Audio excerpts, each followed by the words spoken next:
'cause I'm easy. I'm easy like Sunday morning. So good. Welcome into So Happy You're Here podcast, everybody. We are so thrilled to have you here. I'm Erin. This is Becky. Hello to you. Boy, do we have a great guest for you. Okay, let's go back to the beginning. A very good place to start. We all met because of a Saturday morning fashion show that we hosted on a home shopping network called Shop HQ. The Saturday morning show was called Wake Up in Style. And you're right, because a lot of the girls found us all along the way. Yes. I mean, it was 12 years. So Wake Up in Style was a Saturday morning show that was supposed to be about presenting fashion, and it was. Supposed to be. It was, according to our bosses. But what it became over the years, and you know, Becky and I had the honor of hosting and guesting it for so many years. It became a movement, as our friend Kimmy would call it. What did she say? It's not about the shirt. I don't know. She called it a movement. Yeah. But it was like a movement, a group. It became this group of thousands of amazing women like you, Yes. some men as well. Happy to have you here, who were just looking to have a little break from the worries of the week. Yeah. Just looking to not get on the to-do list, carving out some good girlfriend time. Get your shop on. Yes. And over the past year or so, well, actually over the past 2 years, a lot of the people who would watch Wake Up in Style would say to Becky and I, why don't you guys start a podcast? Yeah. Like, it's a great way for us to keep the conversation going. It's a Right. great way to keep kind of that good girlfriend chat, you know, on the regular and not worry about the sales. And so we jumped right in and did it. But none of this would have been possible That's right. if Wake Up in Style didn't start in September of 2014 with the original host. Let's go back. The brainchild behind it. Yes. Ladies and gentlemen, our guest this week is none other than Sarah Anderson. Lucky the us. mother of Wake Up in Style. Mother is back in the house at HSN now. We are so thrilled to still shop with her on Beauty Report. She did What a Girl Wants, and we got to sit down for about an hour with her. And we have been lucky enough to know a little bit about her when she's not on air. An amazing human, amazing friend. And now you get a chance to kind of get a little inside peekaloo. That's right. And if you've never met Sarah, if you found us outside of the home shopping world, Sarah is really iconic in home shopping. Yeah. She's now been in this industry at least probably pushing 20 years. Maybe she doesn't look it. Oh, gosh, she's beautiful. 15, 20 years. No, for sure. Because I was 12. So she's, over 20 years. She's been at all three networks. Yeah. Well, she was a guest at QVC. She was a host at Shop HQ, Shop NBC at the time. She's now a host at HSM. She's a former rockette. Like literally on Radio City Music Hall, rockette, kicking those legs. Like a cool resume, a cool story. Yep. She used to live in New York City. She's a musical theater background, and all around such a sound and like impressive voice. And not just the tone of her voice, because it's not screechy like mine or tone deaf like mine. It's beautiful. But she's such a voice of reason. She's always had her head on straight. Very wise. She is such a wise mentor to me and to Becky and to so many other people. So we are so lucky as we're kind of rounding out this first year to get her on the podcast. The timing is actually kind of cool, divine that way. I know. So anyway, we have about an hour conversation with Sarah Anderson. Whether you watch Home Shopping or not, you are absolutely going to fall in love with who she is. And if you've known her and love her, you're going to love catching up with her. So enjoy our interview with none other than Sarah Anderson. Our partners and friends at Isomers Skincare are still here to help you feel and look your best in the skin that you're in. No matter your age, no matter your skincare want or need, they have got you covered. Isomers has real chemistry. They are science-based skincare created by chemists to bring the best ingredients and the best results to your skin. What you're going to do is go to isomers.ca, use the code HAPPY20, and you're going to get 20% off your purchase. If you spend $100 or more, it's free shipping and handling. So enjoy. That's isomers.ca. And without further ado, Let's really go. she's here. Sarah Anderson. So happy you're here, girl. This is what a girl Guys, wants. I'm so honored. I'm so honored. Sarah, this has been a year in the making. Every single week we're like, do you think Sarah would come on our podcast? Do you think Sarah would be here? And you're finally here. Thank you so much. It's so good to see your face. Oh, it's so good to see both of yours. I have missed you guys so much. I miss our little clan, our little group, and I feel like, that's where it all began. Yeah, isn't that We were all, crazy? starting our careers together, and you never forget those moments because we're all like figuring it out from from A to Z. It is so, I mean, listen, I would have been a disaster. I would have been lost without you guiding me through my first few years, especially as a guest. And I just water skied behind you guys. I'm like, I don't know where we're going. I'm just hanging on. And that's how I like my friends. Just come with me. Just get on board. Wear a life jacket. So before we dive into everything, because we have so much to talk about and so much to catch up on, where are you right now? Like, where have you landed? Because there's been so much movement and so much going on over the past few years, especially for somebody who hasn't seen you since the way back days. Where are you? Yeah. I'm actually in my little office right now in Westchester, Pennsylvania. So HSN was where I have been for the last 9 years. Yes. And then about 7, 8 years ago, HSN was acquired by QVC. We continued to run up and operate kind of separately down in Florida, but then they recently said, hey, HSN, why don't you come up here? And why don't you do the entire network in our QVC headquarters out of Westchester, Pennsylvania? So we all had a very shocking meeting one day earlier this year. And it was like, okay, let's go. Let's do this. And so here I am living in Pennsylvania. There's no palm trees. There's no sand. But also no alligators. So, there's no alligators. You're right. So I kind of miss the gators. You did used to post those a lot. Yeah, on your walks, and I would get nervous. How's everybody doing? How are the dogs doing with the move? So good. So I have one dog. His name is Bobo, and he's about 15. Okay. So I was like, fingers crossed, Bobo, just make it to Pennsylvania. How old is Bobo? 15. He's 15. Yeah, he's my senior pup. So we brought him, and he's here. He's doing great.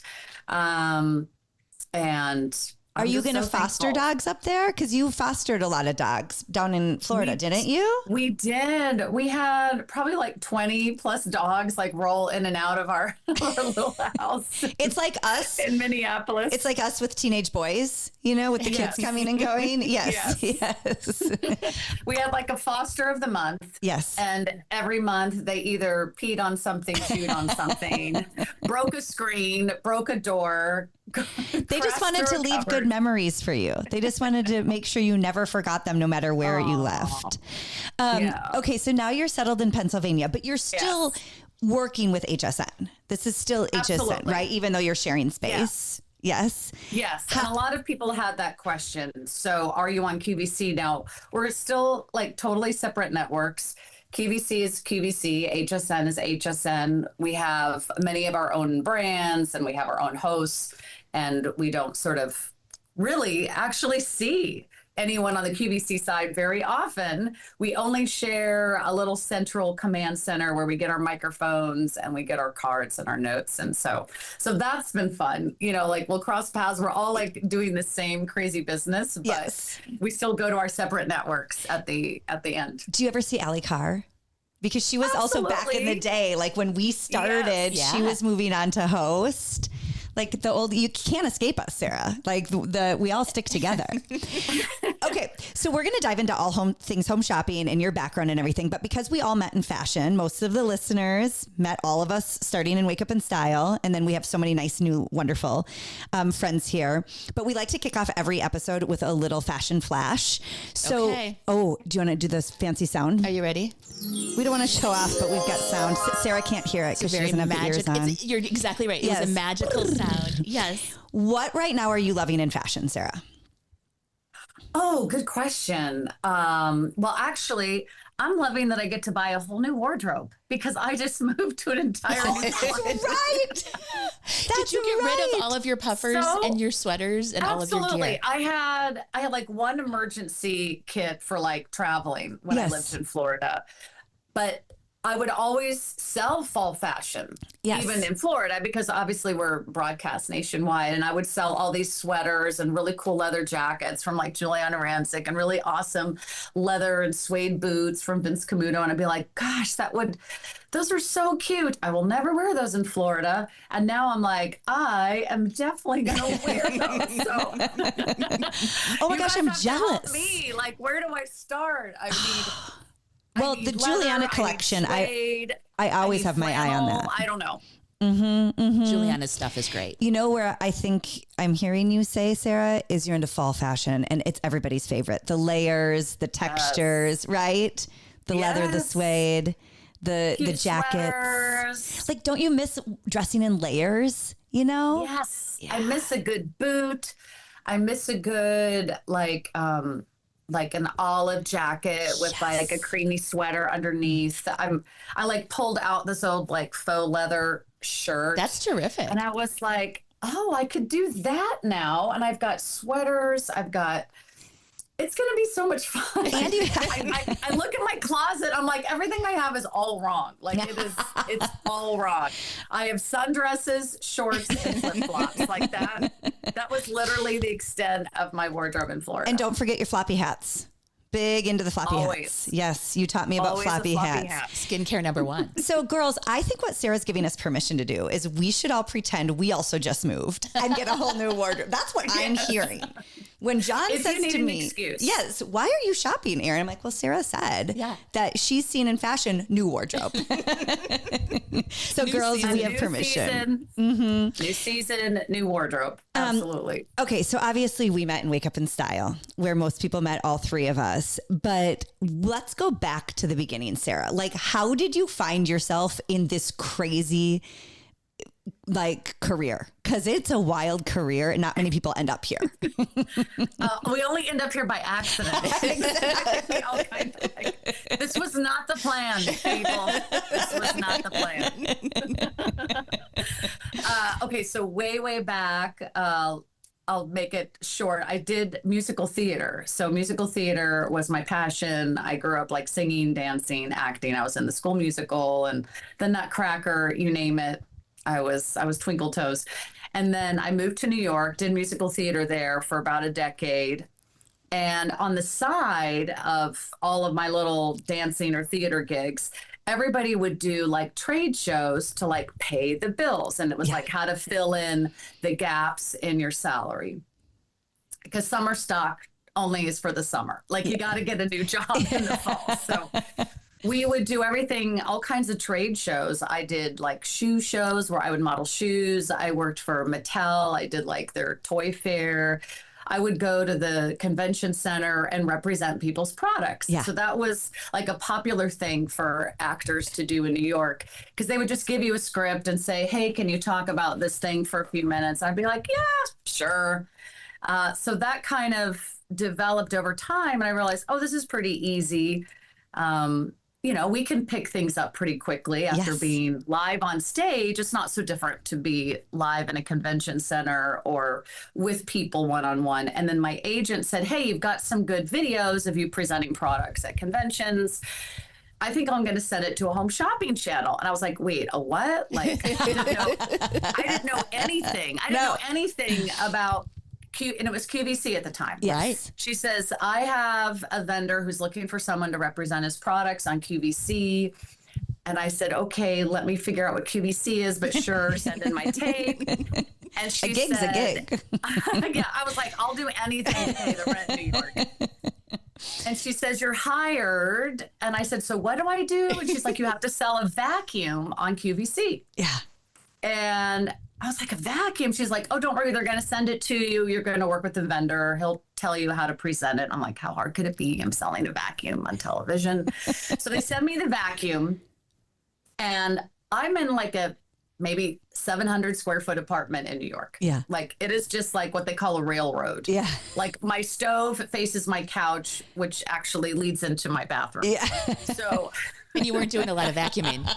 No, I didn't even have. There wasn't a floor. They're like, practice on upholstery, practice this on drapes, practice dusting, practice on stairs. I was like, I do not have any of these things, but I have an IKEA rug and it's about 4x6. So I practiced all those attachments on my little IKEA rug. Yeah. In front of the famous IKEA clip-in sofa. Yeah, yes. Because everybody in New York bought all their furniture at IKEA. Of course, yes. So I went to QVC and I learned all about home shopping. And I had some really amazing people there that told me how to present the product, how to do this demo, and then we'll switch to this attachment and this attachment. And we had rehearsals, so I felt comfortable by the time we went on air. And so that was like my first entry into home shopping, was selling a vacuum on QVC in the same building more than 20 years ago. No, like the one that you're in right now. Exactly the same building. Look at that. What did it feel like walking back into that building? Well, it was like, oh my gosh, this is like, I feel like my career is like coming full circle, right? Like, this is where it all started. And at the time, I didn't consider it like a serious gig. I was like, okay, how many times am I on air? Is this going to pay the rent this month? Because all I'm doing is auditioning and taking dance classes and voice lessons, and I just want to get back to the stage as quickly as possible. So I did that, not a ton, but on and off for about a year or two. And then my agent said, well, now you've got some nice clips from home shopping. There's a network in Minneapolis who's hiring. And I thought, Minneapolis? I'm like, if you live in New York, like there's nothing. Oh gosh. Yes. That's flyover country. Like, I was like, yeah, exactly. I was like, wait, where? Yeah. And then I was like, whatever, go ahead and send it in. Well, this was like months and months later. And she says, they actually want to interview you. And I was like, they do? And I was like, okay. And she's like, they'll fly you out there. They'll interview you. And so I was like, well, free weekend in Minneapolis. So wait, what month is it? Because January in Minneapolis is very different than July in Minneapolis. Were we selling ourselves? I want to say it was fall. Oh, good. Hey, that's how we got you. That's right. That's how we got you. Yes. It's the best. Mm-hmm. It was still fabulous. I was interviewed by Catherine Amick. Gosh, so yes. Shout out to the amazing Catherine Amick who got me started in this business. Yes. I auditioned. I didn't know a ruby from an emerald. I didn't know a leather from a pleather. I knew literally nothing because I couldn't afford anything living in New York. Yeah, right. Like I went to the Gap. Yeah, of course. I auditioned in like a Banana Republic turtleneck and wool pants. Like I had nothing. Oh my God. And they fell in love with you. I could talk. I was comfortable being in front of people. And as a theater person, you're good at improv. You're good at, kind of making stuff up and making it work and making it, live presentation. This sounds very much like Kimberly Wells' arc as well. Yes. Like, was she was she in your sphere at this moment? Yes, we did Will Rogers Follies together. Yes. Did you really? Home shopping. Wait, I didn't know you guys knew each other before home shopping. Yes. Oh yeah. How am I just finding this out? That's super cool. So we did a show together. She had this sassy little role where she was one of the lead singers. And I was a showgirl and I had to wear like feather backpacks and then all these sequin dresses. And we had to walk down a flight of like 36 stairs in like 4-inch heels, singing. It was a fabulous show. So I knew her, but we never crossed paths after that. Okay. And then all of a sudden when I had been hired, it was Shop NBC at the time. Yes. I looked up on screen and they're like, oh, there's this new girl here. And I go, she sounds really familiar, but she had her hair a different color than when I knew her. So I thought, oh, I know where I know her from. Yeah, that's crazy. Musical theater is not an uncommon background for people going into home shopping. I believe it. Connie Kunkel would tell this story. R.I.P. Our sweet Connie Kunkel. She told this story on how she was Broadway or off Broadway. I can't remember. And when she got the call from Shop HQ or from Shop NBC, she said at the time they were going to do like a 3-month trial with her. And she said secretly she was just going to do the 3-month trial to redo the wood floors in her apartment and then go back home. But then she's like, she fell in love with it and stayed. But she always would tell that story too. That's exactly what I was thinking. I left Jeff. We had been married for about a year or two. I left him in New York and I said, this is kind of like summer stock, but it's on TV. Yeah. I was like, I'll do the 3 months. There's no way I'm going to even like this job. I don't know anything about it. I'll just get the 3 gigs, the 3 months, and then I'll go home and pay the rent. Yeah. And Jeff was actually, he's very insightful. He says, no, you're going to get this job. You're going to love this job. And we're going to move to Minnesota. And I said, whatever, And you did fall in love with Minneapolis, didn't you? When you guys came here, right? You couldn't have imagined how great our little town is. We couldn't have imagined, and that's, I think, the best kept secret about Minneapolis is how beautiful the city is, how fabulous the people are. There's everything there: arts, culture, sports, music. It's an incredible city, especially for you guys because you're so active, you're so adventurous. Yeah. Now, real quick before we move on now then to your time at Shop NBC, I hate to have to correct you, but you just said you had some little gigs in musical theater. Girl, you were a rockette. You are a rockette. Say it for the people in the back. That is major. That is the dream of every little girl who grows up dancing, and you were. So where was that in the time frame? Like, you didn't leave the Rockettes to come to Shop NBC, did you? No, I didn't. It actually was just a holiday gig at the time. Okay, you don't work year That's round. right. That's right. Okay. So you work like October, November, December, and then maybe your last shows are around New Year's Day. Okay. So I did that for 3 years. Yeah. That's amazing. I did that for what 3 was it years. like? It was amazing. It was everything that you could imagine. I remember the rehearsals, or I should say the auditions. I was so nervous. I was worried I wasn't going to be tall enough because you have to be tall enough. You have to be about 5'5.5". Yes. So, So you had to have been one of the shortest. I was. Just a little, yes. Thanks for pointing that out, Erin. Well, I never even got to audition because I'm shorter than you. So is that how it goes? Tall in the middle, down to shortest on the Yes, end? and I think it's like 5'6", but maybe you stretch a little to like 5'10"-ish, right? Yes. Nobody higher, nobody lower. Just tease it to Jesus. You'll get it up there. No, Sarah, exactly. Sarah's too humble to say this, but some of the best dancers I have ever known in my life have tried out and got cut first round. And there you are, so 3 seasons on that show. Do you ever go to the Christmas Spectacular and watch it now? I have been a few times since, and to me, it is still like so magical. It is. It's still so beautiful, and I still watch all the girls and be like, yes, you guys killed it. I'm still like cheering them on. Yes. Because, Erin, you did a team dance. Yes. You did sort of that group dance experience, and you're only as good as the sum of your parts, right? Yes, totally. Yes. I remember just being so nervous that I was going to kick out. And kicking out is when you kick and no one else is kicking out. Did that ever happen to you? No. Good. Thank God. Now in rehearsals, yes. So the rule is count your kicks. Okay. Will you guys describe this to, when you hear about a kick line, you can never put pressure on somebody else, right? Like you have to hold your own. Yeah, you can't. Well, Rockets, you tell me that you can't touch it all. You just have your hand behind the back, right? Over, under. Yes. And the don't right touch. arm goes over, the left arm goes under. So basically, yes, you are placing your hands lightly on each other's lower backs. But yeah, you cannot hang on for your dear life. Well, but for like just to get your leg up there. Like dance team, like high school kick line dance team where they're all like, they use the shoulders to really, they push right here and right here. So it is different, from what I understand for a Rockette. But so glamorous, girls. Sarah, I always had in the back of my mind. Now I can't sing. Everybody would shut everything off. Nobody would pay attention. But I always had a dream that we would one day do a full hour on home shopping that was just a musical. Like you and me both. I thought it would have been so fun to choreograph like a sales hour with like you and Connie singing and dancing. I'd back up dance. Becky would play the triangle. Now, wait a minute. Now, Sarah, did I see you in a Hershey's Kiss outfit the other day? Hey, now. Somebody is...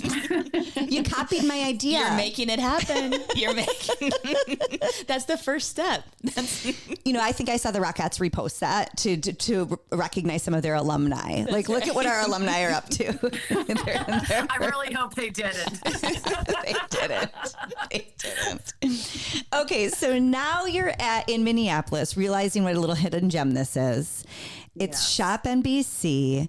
What was it like back then? In the good old days. Yes. Wow. I honestly, I just felt so out of my league. I felt like I am starting over. I didn't know anything. I didn't know who these people were. I didn't know this industry. I didn't know retail. I knew that I liked pretty things, and that's really like all I really knew. But I was determined to learn. Yeah. I was determined to learn. So I watched, I observed, I took a lot of notes. Back then, we did have a lot of trainings. I went through GIA training, so I learned about gems, and now I do know the difference between a ruby and an emerald. Phew, that was our next question. But we would have trainings on fashion and jewelry and history and art and architecture and everything that goes into presenting pieces. And I really just think over time you pick things up and you always are studying. I think I'm always a student of the craft, and every day I still prepare for my shows like I did 20 years ago. Yeah. That's that discipline. You still gotta know what you're doing every single day and be the eyes and ears of the customer so you can answer all the questions they might have about something. Yeah. But Sarah, that like lore of Sarah Anderson follows you. Like people still talk about what a great student you were of each show. You call her the valedictorian of home shopping. You're the valedictorian of home shopping. You really are. And I know I never got that in high school. We're going to send you a diploma that you can put next to Sarah desk. We'll have to add an S to Sarah desk with your valedictorian plaque. But I remember I came as a guest, and I felt like how you were just describing back in the good old days. And this isn't to put anybody down that we just ended our tenure with, but I walked into a room full of Sarah and Kimberly and Connie, who had just come off Broadway, and Heather and Wendy and Jennifer, who still had crowns on, and Daniel Green, who was in Asia writing a cookbook, and Laura Duffick and Kendi Klepfer, who are literally icons that like real OGs. Every single OG in the business talk about. I remember walking in as a new guest, and I was like, so I don't belong here. I think somebody picked the wrong person. But this is fake it till you make it times. Well, and it was 100. Also great people. And we've talked about this with a few others too. And Sarah, you were one of them, where Sarah said, this is what you do. Yeah. And you shared your secrets to success, and you were also honest. Like, you're not going to get anywhere unless you put the work in, you can get by and maybe do okay. But if you really want to be successful, like you were the first one to teach me that. Like, you got to do your work, you got to study, you got to know what you're talking about. And like, you really helped. I owe a lot of my career to you for doing all of that for me. Absolutely. So thank you. Well, and likewise, I can do my job as a host, but if you don't have a guest who meets you there, who meets you halfway and holds up their end of the bargain, I mean, that's what's so fun about home shopping, right? Is that you get the host and you get a guest.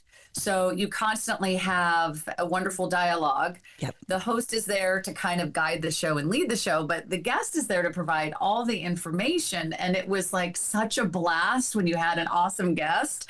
And of course, you guys I was just like always so relieved when I was like, okay, it's Becky, it's Aaron, we got this.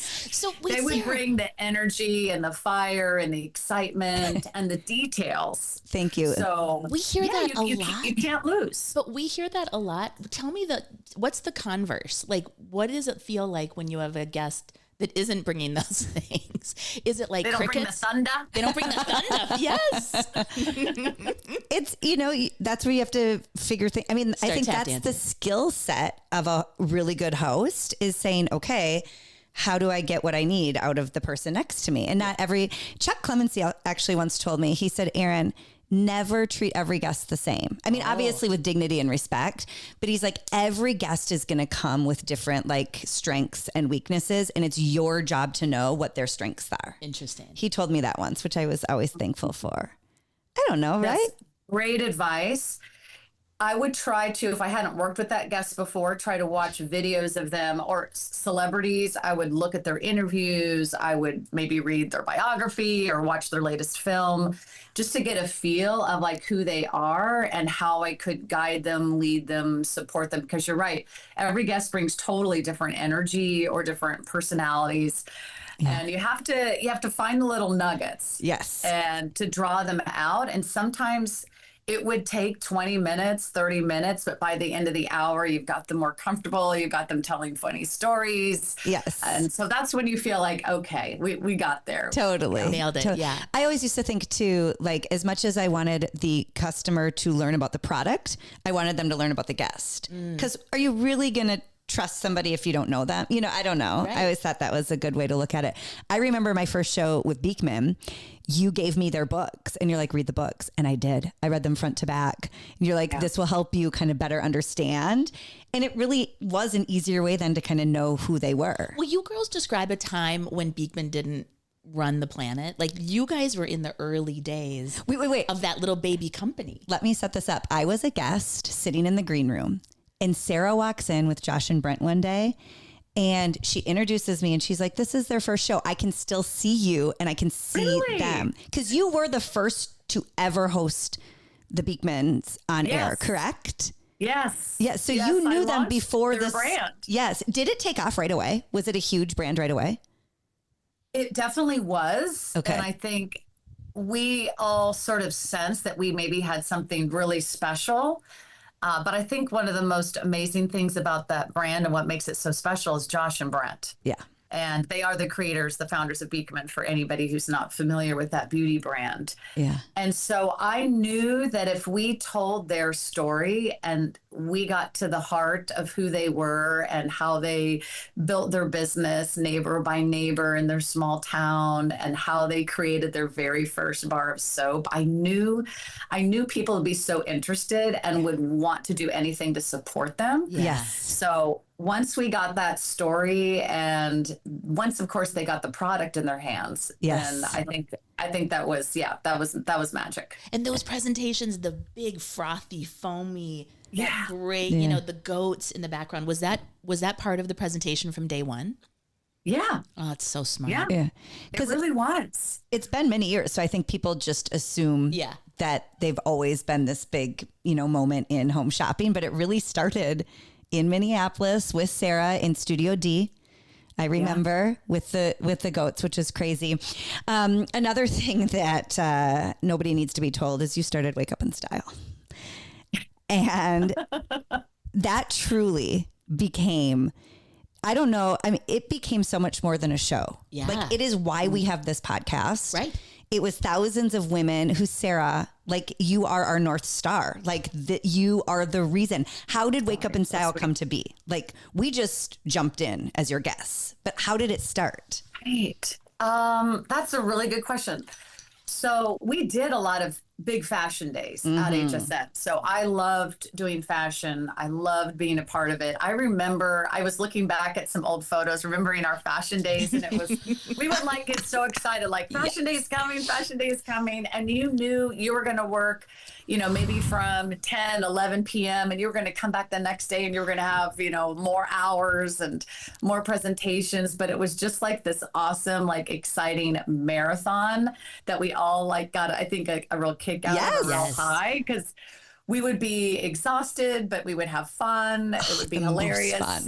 And we would just be so thrilled when things would take off and our viewers, you know, obviously responded so well. So it started with the love of fashion. I think that's always been the first category that I was drawn to. And so felt innately sort of a part of me. Maybe it's my theater background or presenting a lot of fashion products or just having an intuition for clothes. So that's always been my first love. And I remember saying with the team, like, hey, we want to create our own, you know, kind of anchored fashion show. And they decided Saturday mornings, always, you know, great viewers, great eyeballs on Saturday mornings.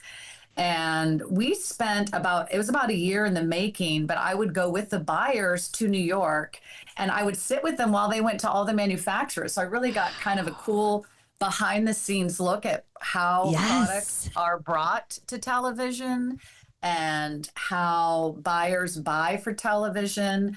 Now, of course, they were the buyers and they were planners, so I didn't make all the decisions, but I was there to sort of say, hey, this would work on What a Girl Wants, or this would work on What a Girl Wants, and this is what they've been asking for. And so I think always from the beginning, I kind of had a sense of what the viewer might be looking for. And then we just try to from the very beginning, kind of keep that ball rolling, and based on what was working and what they were looking for every week, we just could build from there, right? Yeah. Just by listening to the customer. Honestly. Did you ever think Wake Up and Style would take off like that? I don't know. I never thought more than like a day ahead. Because it I was literally just trying to like get through every weekend, like, okay, good. We did it again. We had another good show. Yeah. I'm worried I'm sounding like a stalker or a single white female. I swear I'm not, but I remember it so vividly when you told us about Wake Up and Style was going to start, and Becky and I were kind of the main fashion guests at the time. There was a few others, but we did the bulk of fashion. And you said it was going to happen, and we had some meetings about it. And the night before, I remember you got a massage and a facial or something because you were like, I just got to ease into this. And then that morning, I was the first guest. It was a Kate and Mallory item. And you looked at me and you go, here we go. Oh boy. And then I can see you standing next to the waterfall, opening up Wake Up and Style for the very first time. Aww. And we knew it was going to be fun and it was great product, but you just never know. I mean, a lot of Emmy nominated sitcoms, a lot of really good shows last 2-3 seasons. You took off out of the gate. I remember the executives coming down at the end being like slow claps. Just that was so good. And from there, it was just so much fun. It never felt like work. Yeah. Did it feel like work to you? No, that's why I set my alarm for 4 a.m. every Saturday. I was so excited for that show every single week. The anticipation of like what was coming up or what were we going to add to the show But really, I think what made that show so special was all of our relationships to each other, relationships behind the scenes, with Rob Greer, our stylist extraordinaire, and of course the models. It was a small group. And I think that's what made it so unique in the world of home shopping today is that, we saw the same people every week. We were all in it together. Yes.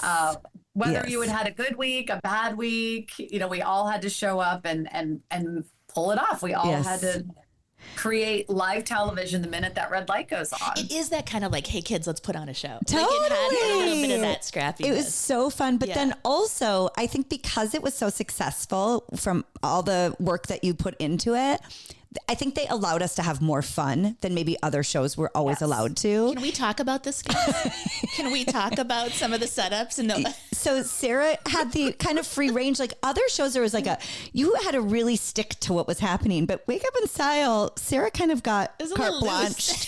She opened up with a plastic turkey once coming out of the oven. Remember when we were in yoga poses and Rob just laid in Shavasana? Okay, that was my yoga teaching phase. I just want to disclaim I was... You're a great yoga teacher. Secretly teaching yoga at the time. So that's what really made the show so fun for me is that we had a great producer, Casey Evans. Yes. And he encouraged us to be creative. Yes. And also... management at the time was encouraging us to have a lot of fun. That entertainment was equally as important as doing, yes, you want to do a good presentation, you want to introduce your guests, you want to get to all the features and benefits. Yes. But they were emphasizing and giving us some encouragement to have more fun, which we were thrilled with. And maybe we took it a little too far. However, I always imagined like we thought our open to Wake Up and Style was like equivalent to like the Saturday Night Live cold open. Yes. We were like, oh, we are going to be hysterical. Tina Fey who? We have a whole skit planned. We had a script. We had music. We had lines. We had props. Yep. So there was fake turkeys, yoga poses. For some reason, I have a picture of us in a plane. That's what I remember. You were in a neck pillow. So you had just come home from New York and you brought us back bagels or bagels. You brought us back bagels. And so we did a whole like Sarah's home from New York sketch. Okay, I was trying to remember what on earth was that all about. So we also got in big trouble because we put our fabulous visual Henry in a crab costume and rolled him around on a table. And I'm not sure why, but we did. There was a lobster. At one point, there was a lobster on live television. It was so good. We high kicked a lot. High kicked, moonwalked. Yes. The dancing started there. It was so fun. But Sarah, hindsight's 2020, and I really think I credit you and the leadership that kicked off that show together on changing how we looked at home shopping. Yeah. Because I really think it was, to my knowledge, one of the very first shows, if not the first, who made it more than a sales presentation. And I think that's what resonated, and how for so long it was just such a firework of a show, because even if you weren't shopping, it was fun to be there. That's right. And that's what you have to invite the customers to be a part of. They're always the third person in the conversation. It's you, the guest, and then, oh, wait, there's one more person at home. And how do we invite her in? Yes. And how do we make her feel a part of this? And how do we create that excitement so she feels like she belongs? And this is a gathering that we do weekly. And so that's what I loved about doing that show, is that, it felt like it was just girl time. Yeah. No, and you really great girl time. Yeah. You effortlessly created that. And then when you decided to move on after a year, and the network was scrambling, they're like, what are we going to do? And they're like, Erin, just give it a shot. We don't believe in you either, but just get in. I'm like, I don't think I can do it. And they're like, us either, but just try it. You're like the kicker. Just go. And you were so gracious to me, because I called and I said, Sarah, no, please, can you stay here longer? And you're like, I'm ready to move on. And you had all kinds of exciting things happening. And you said, I will tell you this, Erin, you've got to work your tail off, and you've got to fight for this show every Saturday. And she's like, that's on your shoulders. And I will never forget you saying that to me. And boy, did we work hard to try to live up to your standard. Oh, we tried. Also, salutatorian. I remember there was no one else at the time, Erin, that could have taken over the show and done what you did with it. So you guys just took it to a whole new level after I left. We just took the baton. It just grew and grew and grew and became something that I could never imagine. So just to be a part of the seed that grew that amazing tree. It was why we just took the baton and ran like hell and just hoped for the best. It just kept running like Forrest Gump. Like we're like, okay, it's our turn. Oh, they're still running. We better go. Come with us. So did Wake Up in Style inspire then when you moved to HSN, What a Girl Wants? Did that inspire it or no? Well, eventually I did want to get back to hosting sort of an anchored show. So when they came to me and said, hey, we were thinking we've got an opening on Tuesday nights. Actually, it was Thursday afternoons when it first started. It was going to be a trial. Yeah. It was going to be like a holiday show, holiday gifts with Sarah. We're going to call it What a Girl Wants. And it's going to be Thursdays from 4 to 6. And I said, oh, this sounds fantastic. So we would come up we had like just 12 weeks that we were going to do the show. Yeah. And I also knew that could be my window to create something that would maybe be unforgettable. Yeah. Maybe that we could grow. So it was successful. And of course it was, Wake Up in Style, that whole sort of, I would say sort of the energy of it, the camaraderie, the friendship, the girl time certainly was the foundation of What a Girl Wants. It's funny, the titles are very similar, and there were times I almost said, welcome to What a Girl Wants. Because I was so used to saying, wait. Yes, totally. Like, welcome into What a Girl Wants. Where are we? But it's actually hard to kind of break yourself of some of those habits of things that you had said for a long time. So luckily it took off, and then they moved us to Tuesdays, and then they moved us to prime time. And so awesome. That was a 5-6 year run of What a Girl Wants. That's amazing. Was just amazing. And I feel like, we got to take that, year to year, and we grew it every year, and we created this amazing community. And we also kind of came up with the formula of what variety works and what people want to see every Tuesday, and how to keep it fun and interesting. Yeah. And I also had a great team to make that happen. Yeah. But you also have to have a team that wants to work, because something that I've recognized in the back end, not to say any hour-long show isn't difficult in its own right, but a variety show like What a Girl Wants or a variety show like Wake Up in Style Sarah, was that a 2-hour one or a 3? What was It was 2, sometimes 3, depending on the schedule. But when you're bringing in multiple different categories and multiple different guests and multiple different buyerships, it just automatically, because of the nature of it, requires more work. Would you agree with that? Yeah. I mean, because not to say like a full hour of DG2 also has, you want to work hard for it. It's one guest, it's one category. So it's one story, but like telling so many different stories and creating so many different relationships within that 1 or 2 hours, it is more work. So hats off to you for keeping that going for 5-6 years. Is it still a show? Is Wake Up? It's still going. It's still going. Yeah. So now Tina Jennings, my amazing co-host here at HSN, so she has now taken over the reins. And it's really fun to like pass the baton and say, hey, now it can be your show. Like you can make it whatever you want to be.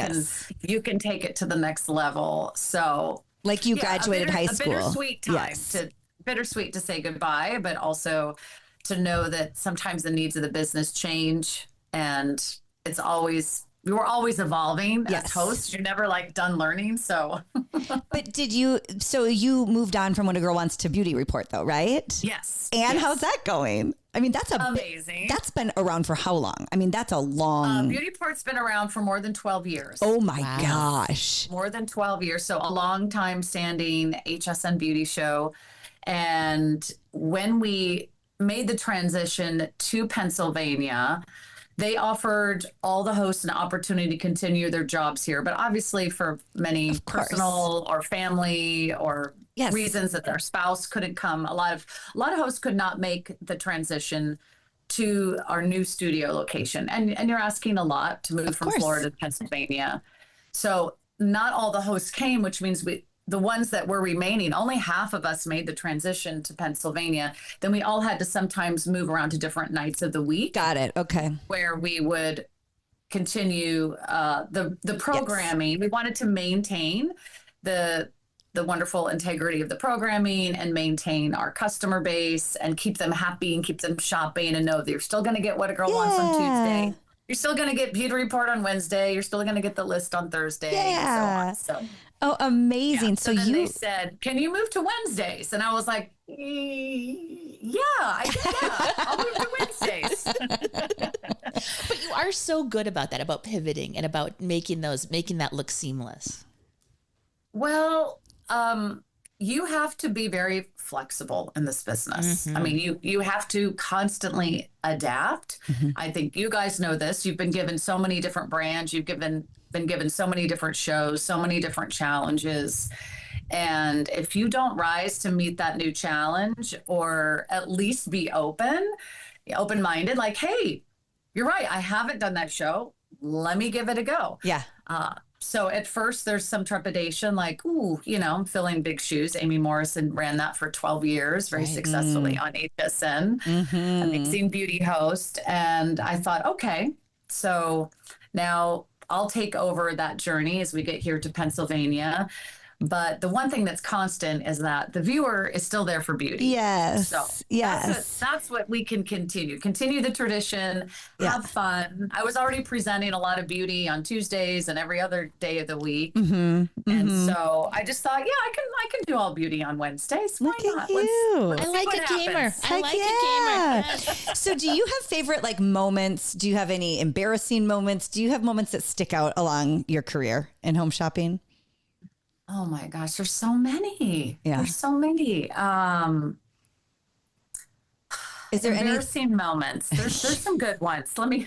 Becky and I have a full hour-long blooper. Or even stars like our sweet Sam Sabora that you get to work with. Yeah. Lucky Duck. I mean, think of all the stars that have come through. Oh my gosh. Yeah. People you get to work with that you never thought you would. Amazing celebrities. And I have to say, so many of them are exactly what you would imagine in real life, like Dolly Parton.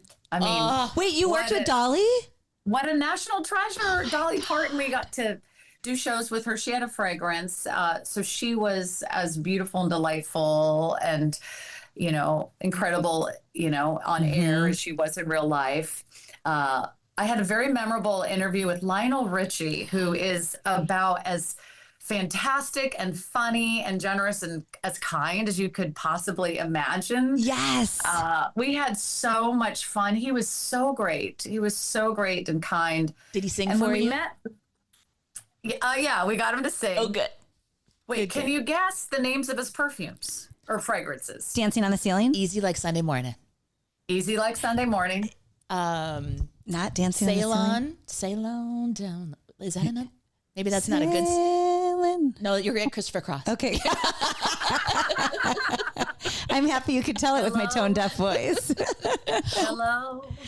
Yes, of course. Of Is course. it me you're I'm looking for? Yeah, hello. So good. Yeah, so he named his fragrances after some of his songs. So Amazing. he was a blast to interview. And someone who started off our pre-show meeting by saying, first of all, I want to thank you guys for having me on your show, and what you do is so amazing. He said, I could never do what you do, host 3 hours of live television. I'm like, you can never do what I do. You're like dancing on the ceiling. You're an icon. You're a legend in the music business. That's amazing. so generous. I recently saw, and it's topical right now because Dancing with the Stars is on, that you had Lindsay from Dancing with the Stars on with her self tanner. Oh, so good. Yes, and I'm like obsessed with Dancing with the Stars right now. So are you? Who do you think is going to take I'm it not all? watching the season, but as a former dancer, yes, I've got Yeah, right. love all the dance shows. And it's funny too when you think these big personalities are coming in, and it's nice to hear how you talk about Dolly and Lionel, because more often than not, I think we experience like these celebrities were just like us, a little nervous to go on air, hoping to make everybody proud. It really humanizes everybody. And in fact, I'm still surprised to see someone nervous before the show. And I'm like, look at you and everything that you've accomplished. Yeah. But you realize they're just like us. They're performers. They want this to go well. Yes. They want this to be the start of something big. Yes. And a lot of them really love that connection with their fans. This gives them another avenue, another way to connect with their fans. And it's really, really important to them. And some of them have made huge career shifts to home shopping. Yeah. And now they're doing multi-million-dollar businesses, connecting to their fans and viewers every week. I mean, we have some of the hardest working celebrities. We've got Curtis Stone and Wolfgang Puck and Giuliana Rancic. Yes. And they're there to put in the work. They don't rest on their laurels. They don't take anything for granted. They show up. They don't come with assistants or an entourage or limos. Just a good work ethic. Yes. Yeah. Well, and also the shopping experience, because I know as retail has just gone like a wild roller coaster, whether it's home shopping or, brick and mortar mall stores or online. I think the one thing that we all want out of our shopping experience is the experience. And so without as many malls or people going together, I think home shopping is so fun because you get to giggle with your friends when you're shopping. You get to get excited when you're shopping together. I mean, I just don't think that experience could ever die, because it is so fun to get to know the celebrities, to get to know you as a host, and then to get to have those moments together. Don't you think? Absolutely. And then also it's that like kind of girlfriend moment where if you're trying to figure out if you should get something or not, and you're with your best friend shopping, and they'll be like, oh my gosh, get that. You have to get that. Right. Exactly. And then you also have that friend that says, oh no. Yeah. Oh, that's totally wrong. Right. I wouldn't do that. I wouldn't do that yellow with you, but I would definitely go for the purple. Well, weren't you girls? I think you girls taught me this, that it was like, you're the host, but she's the guest of honor. Yeah. Meaning that our customer is the guest of honor. Always. Like everything's built around her. Yes. What an honor to be in their living room or now on their phone. I mean, what an honor. Yes. Like it's just her party. 100%. It's a huge privilege when you think about it. I'm like, somebody is turning on the TV and they're watching like me. It's such an honor. Yes. When I'm on for like 3 or 4 hours, I'm like, I'm so sorry, America. I am still here. I am still talking, and you're stuck with me for another hour.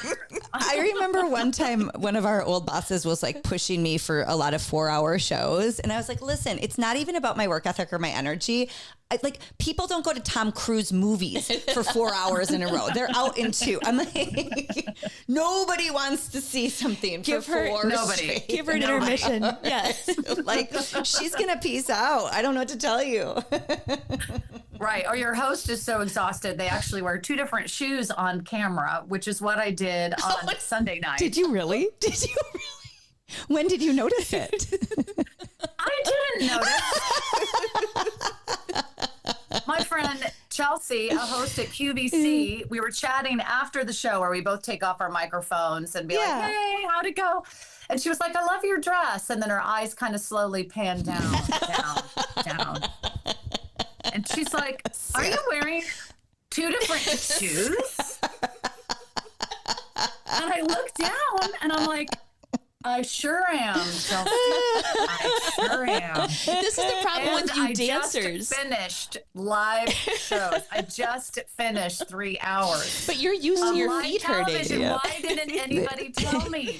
Why didn't you just tell Chelsea that you're like, this is the new fashion trend? Didn't you know? Trying to catch up. Juliana introduced me to it. We're doing 2 different shoes now. Come on. At least they were black pumps. Yes. So they were similar. But no one sees the chaos behind the scenes, right? Yeah. When you're like, I have 10 minutes to be in front of America on national television. I am putting on my mascara. Yes. I have 10 minutes. I am blow drying, flat my hair. I can eat. I can eat real quick. Yes. I can have a snack. I can eat this energy bar. Oh, and I don't know what I'm going to wear yet. I still have 5 minutes left. I'm going to open this closet. I'm going to grab these clothes. And I'm going to grab these shoes. And run out to set and had a fabulous 3-hour show. Felt like, okay, pulled that off. Yeah. No, I didn't. No, I didn't, Sarah. You're wearing 2 different shoes. I once wore a dress backwards. Oh my! For the entire show with our good friend Iman. Did it look great though? Like Iman, the supermodel. Yes. So she was on virtually, via a feed. Yeah. I was in the studio with the models. And I introduced the dress, and I'm like, this is going to be the key item of the hour. This is the star of the show. You're going to love this. You're going to love the neckline. You're going to love the sleeves. I'm going to love. And then I said, then you're going to love the pockets. And my hands went kind of backwards. They went down my waist, and then my hands were going around my backside. I'm like, why are the pockets back there? Back there. If you're listening at home, my hands are going like around. I was like, why are the pockets back there? And then I continue to introduce the dress, the colors, and I'm glancing over at the models, and the models are like grabbing my shoulders and or grabbing their shoulders to kind of like, they're giving me the side eye, and I'm like, their dress looks different than mine. And I realized the waist is in the back, the pockets are in the back, but it is a stretch jersey. So what did you do? Did you go change? Well, did you go switch it? The reason why I had put it on backwards is that I had to do a quick change in a tiny little, like a vestibule. A quick little clothing rack. Like, it's literally behind the set. Yes. So if somebody runs from studio A to studio B, they'll see me there in my Spanx, quickly changing before the show. Yes. Because we have so many hours back to back and no breaks. Everybody's like, oh, you have commercials. I'm like, no, there's no commercials. So I put it on so fast, it was backwards. And so I said, let's look at it on the model. So that directs the camera like over there. Look at the models. Look at the shoulders. Meanwhile, I've pulled my arms inside the dress to try to shimmy it around to the other side. You've all been there. You've all done that. Where's Rob Greer where we need him? Good as new. I think that's what people are most surprised about is the chaos behind the scenes. that comes together to make a show, right? The energy is so fun. I mean, that is addictive. It is. But to Sarah's point, you have to be so flexible, because I think some people that could break you. Like, how do you keep talking? How do you keep interacting? Yeah. You're half naked. You don't have any hands. The crew just saw you in your Spanx, but boy, oh boy, you better be talking about how to get this dress home. And I'm sure you did it masterfully, Sarah. Okay, before we round out, there's two more things we got to talk about. A, how people can find you, how they can follow you. It seems crazy, but there's still people who are like, wait, did Sarah leave Shop NBC? I'm not even joking you. Yeah. Like, where has Sarah Anderson been? So how can we follow you? How can we stay in touch? How can we watch your shows? And also, Becky, and I think a big thing, especially as we're getting into, 45 plus, 55 plus, and the viewers who watch us at all ages, we think confidence is so important. We just think we're happier. We think that, we all deserve to have nice confidence. We always look to Countess Luann de Lesseps because she is riddled with confidence. How do you find your confidence, especially as you transition into other places in life, especially as we age gracefully together? Yes. So where can we find you? What's your best advice for keeping your confidence high? I'm Sarah Anderson HSN on Facebook, TikTok, Instagram, Sarah Anderson HSN. And they can always find me watching HSN. Okay. So you can go to HSN, whether you have, regular television, whether you're streaming it. And then you can always find the program guide on the HSN website. Just drop down the program guide and you can see who's on each day. Our schedules always change based on the programming and the needs of who's on air, but I'm always on Wednesdays, like 9 to midnight. So you can definitely see me hosting Beauty Report on Wednesdays at 9 p.m. and then other various nights and weekends throughout the rest of the week. So that's where to find me. Where do you interact most? Like if somebody sent you a message, do you interact most on Facebook, Instagram? Probably both. Okay. Both. Good. Yeah. Good for you. Becky barely gets on hers. I'm not a fan. I try so hard. It might take me a week to read the messages. Yes. Because our demands of being in the studio, of course, are so much, and we don't really get a lot of time on our phones in the studio because we're on air or because we have bad reception. Yes, it's very difficult. People ask me all the time, didn't you get my text? I'm like, I'm just like coming out of the casino at 4 in the morning. Like,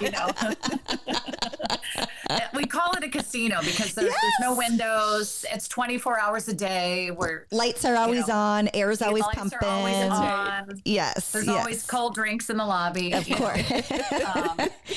Caffeine is always running. So, confidence, that's, I will say, and I hope this is with everybody, I hope it grows with age. Yes. When you have a little bit of hindsight, and I'm sure you guys have great insight into that as well. Yes. With every year, it gets a little bit easier to say, oh, well, that's just me, or I'm doing the best I can. Yes. Or, yes. Well, I think we're better at letting go of what could be or what should have been, or, things that we wish we would have done differently in the past, and just be more comfortable in our own skin. Really great. So I hope everybody feels that way as with every passing year. Yeah. And I think also we get to that great place in life where you're just like, oh, well, who gives a shit? Right? Like, I'm going to get that printed on my shirt. Yep. Oh, well, who gives a shit? Honestly, it's so true. It's like you were listening to our conversation before this because we were talking through a few things and we were like, you know what? Who cares? 0 Fs. Yeah, Zero Fs to give. Yeah. There we go. Yes. Someone wrote a book, and I can't think of all the cute headlines and memes that you see on social media, but I think you do get a little better at dealing with everyday stuff because now it's going to pass. I've been there before. Yes, this is a crappy day, or this didn't go the way I wanted. But at least in home shopping, there's always another day. I think we also know in this business that if I worry about last week or yesterday, then I won't have my head in the game for today. Exactly. And at least today, there's a whole new possibility of everything going right and me putting on both shoes that match and just set on time. And maybe even your shirt on forward facing, who knows? Right. Maybe even your dress, the right side. Who knows? Sarah, we could talk with you for hours and hours. I know. Thank you so much. This is really generous. Thank you for doing this. It felt like 2014 all over again. Like no time has passed whatsoever. I miss you guys so much. And I am so excited for you both. I think you're doing an amazing podcast. Thank you. I think you've nailed it. And now I have something else to listen to besides true crime. I do need a break. We're a palate cleanser from murder. Like if you've had too much murder podcasts, it's just a nice palate cleanser. That's exactly right. You can get right back into the next mystery. Yes. You've listened to too many true crime podcasts when you're like, oh, they took out the insurance policy. Yeah. Oh, yeah. Good as dead. Like she lit up the room. Never good news when someone takes out an extra insurance policy on you. You're solving it before it gets to the finale episode. Also, I always tell Becky she's going to be murdered first because she does have that smile that lights up the room. So I'm like, you're toast. Oh, no. Yep, because listen, that smile lights up the whole room, and those are the first to go. And then the insurance policy gets taken out. Watch out, Father Phil.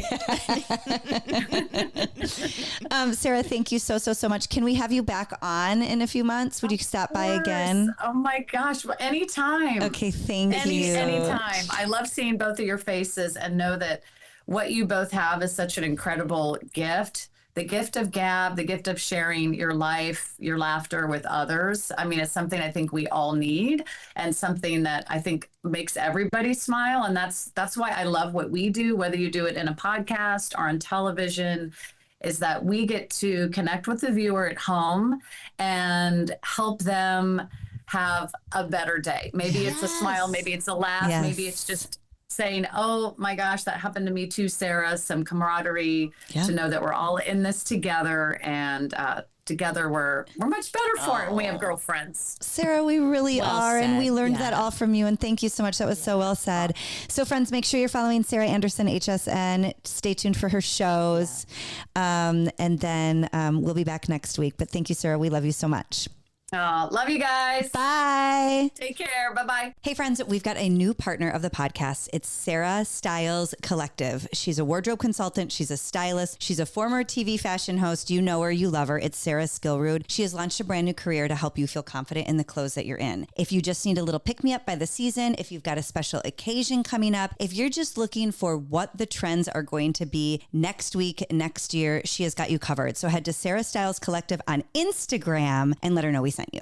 If you want to move better, if you want to feel better, if you want to perform better, and who doesn't, you've got to check out Daily Fascia. Daily Fascia is one of our original supporters. It is brought to you by Erin Teets. And what she does is she helps relieve aches and pains with fascia-focused activations. She is a best-selling DailyOM course creator who does personalized sessions that help you feel your absolute best. You can check her out on Instagram, Patreon, or YouTube. And when you do, use the code HAPPY20 to let her know that we sent you and to get a special discount exclusive to our listeners. You guys, do us a huge favor, please.